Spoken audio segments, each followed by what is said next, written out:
Namaste, Shri Gurubhyo Namaha. I'm Dr. David Frawley, joining you from Santa Fe, New Mexico in the United States of America. I'm very happy to be with you relative to the Indian Embassy in Saudi Arabia for the important event of International Ayurveda Day. And I want to specifically thank Yogacharya Saumya for encouraging me and getting me involved in this particular project. I was with you for International Yoga Day in Riyadh in June. Of course, because of the COVID, I wasn't able to join you personally, but like this, it is through the video conferencing. And the subject that I'm addressing is, of course, Ayurveda and yoga in the modern world and in the health situation today. It's a very broad topic with many sides to it, but I hope to address a few key points. But again, I'm happy to be connected to Saudi Arabia. I've also visited the UAE and have many friends there. And I'm very happy to see how yoga and Ayurveda overall are spreading globally, particularly to the Middle East. Ayurveda is, of course, the Vedic science, or as I also say, a yogic science of healing for body, mind, and consciousness, for the individual, for the society, and for the planet as a whole. So it's a very broad, holistic, integral system of optimal well-being. And it addresses not simply the treatment of disease, but the principles of right living overall. And these include dietary factors, herbs and medicines, exercise, everything we do at a daily level, work, recreation, patterns of sleep, relaxation, all of that forms the fabric of our lives and determines our overall health and well-being. And this has been addressed in Ayurveda through the centuries. What are the properties of the different food items, different ways of cooking?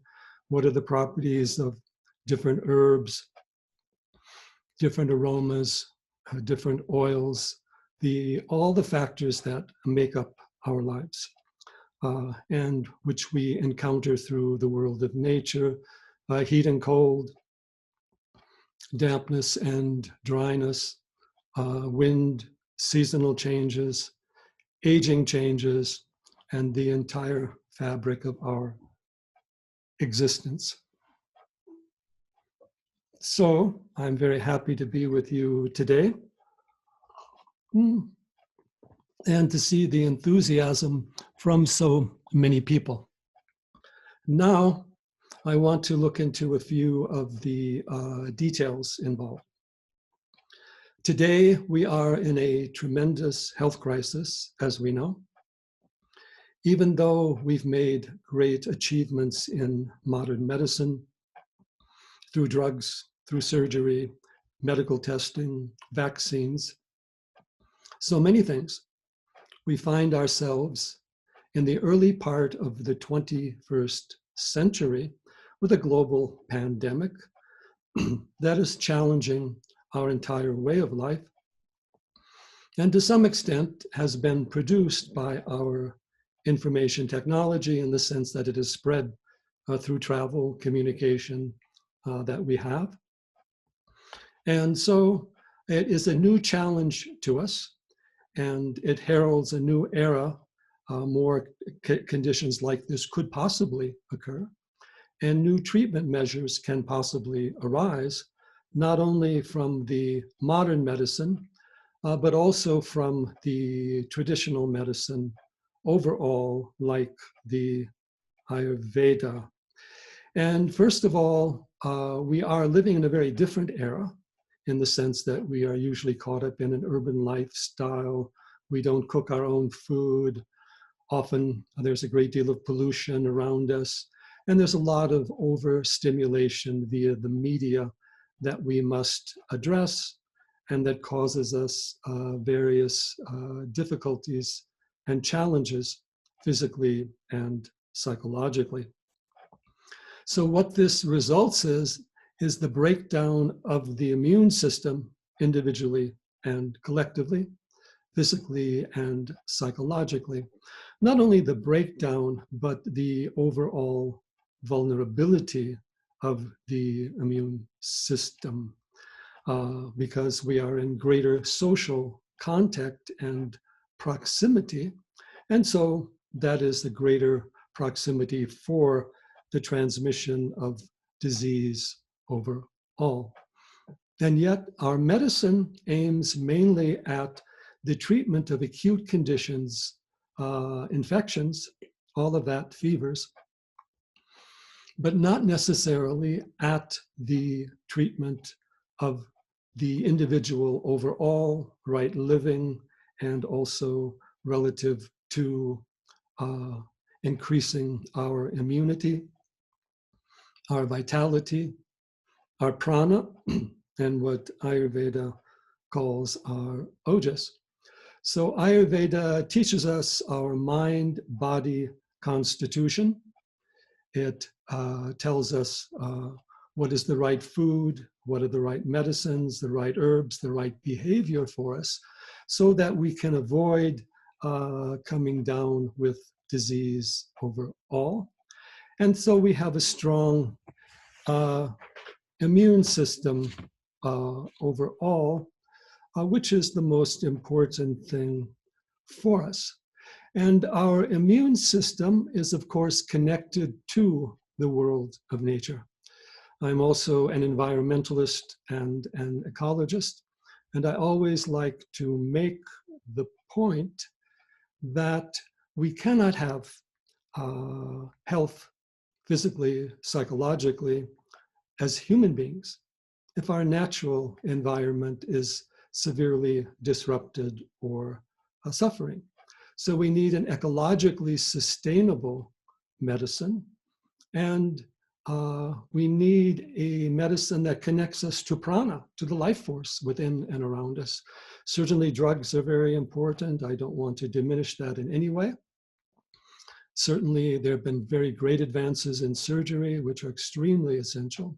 However, we still need to have this very important connection to the outer nature, which is, of course, the trees, the flowers, the sky, the sun, the moon, the ocean, the rivers, depending upon where we are.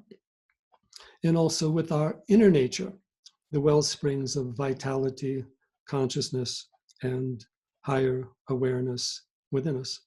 So this is the foundation of right living in Ayurveda and in yoga. We need natural, healthy food full of prana and vitality, freshly cooked, all of that.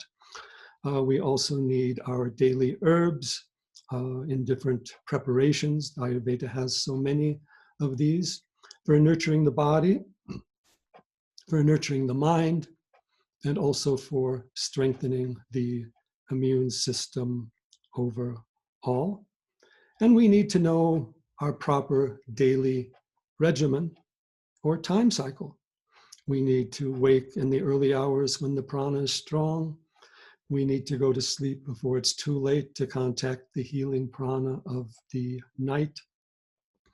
We need to exercise during the day to keep our prana moving. And we need to know how to clear out the electrical energies that can disturb us, all the influences of media and technology. They are certainly very important and we have to address them. But we also need to look at the potential side effects. Ayurveda says there's two main causes of disease. The first is lack of wisdom or lack of experiential knowledge, taking the food that is wrong for us, the behavior that is wrong for us, making wrong judgments in how we relate to our environment. And second is the wrong use of the senses, which is largely excess use, but it can also be a deficient use or a wrong use overall. And here we are also flooded with very negative sensory impulses just from our artificial environment. So Ayurveda also includes therapies like aroma, color, music, mantra to aid in proper sensory activity. And Yoga and Ayurveda put a lot of emphasis on pranayama for developing our own internal prana and for balancing and harmonizing our pranas overall. Now, in addition to that, both yoga and Ayurveda say meditation is essential for a healthy lifestyle. The easiest time for meditation is in the evening when we can clear our mind of all the burdens of the day. You can forget about the world at night. The world will be there in the morning when you get up, no problem. But we do need to clear the mind for our deeper rest, relaxation, and the renewal that occurs for us in deep sleep. So meditation in the evening is very good. And also meditation in the morning, meditation off and on during the day, maintaining our awareness and allowing our minds to heal with silence and space. Similarly, the body needs rest, relaxation, still asanas. It needs very good herbs, not just things like tea and coffee, but things like tulsi or cinnamon, ginger, even green tea, to keep our circulation flowing and to keep ourselves properly hydrated. In Ayurveda, we also emphasize the right use of oils. There's very special Ayurvedic herbal oils that can be directed towards the head, the back, the spine, or wherever we have issues to bring in an additional level of healing. And again, Ayurveda teaches us our proper lifestyle overall relative to our dosha constitutions, Vata dosha, Pitta dosha, Kapha dosha, which we then highlight further through our examining of the gunas and promoting sattva guna, peace, calm, harmony, balance, well-being, kindness, compassion, all these things, so that we're not causing disease and problems at a behavioral level, that we are putting out good prayers, good wishes, and asking for the healing powers, the beneficence of this wonderful universe of consciousness to be shared with and given to all. So Ayurveda Day is a day of healing. It's a day of spiritual and ethical upliftment. It is a day to examine our medical systems and see how to improve them. I know there is also now this World Diabetes Day. Diabetes is one of the main diseases we need to address, but these all tend to be predominantly lifestyle diseases that we can remove, first of all, by changes in our behavior. Again, realignment with nature, realignment with our inner self and divine essence. And then on top of that, medicines will work much better. So with these words, I'm very happy to be with you again, to share your presence. And at this point, let us all take this great healing forward for the benefit of all. Shri Gurubhyo Namaha. Hari Om.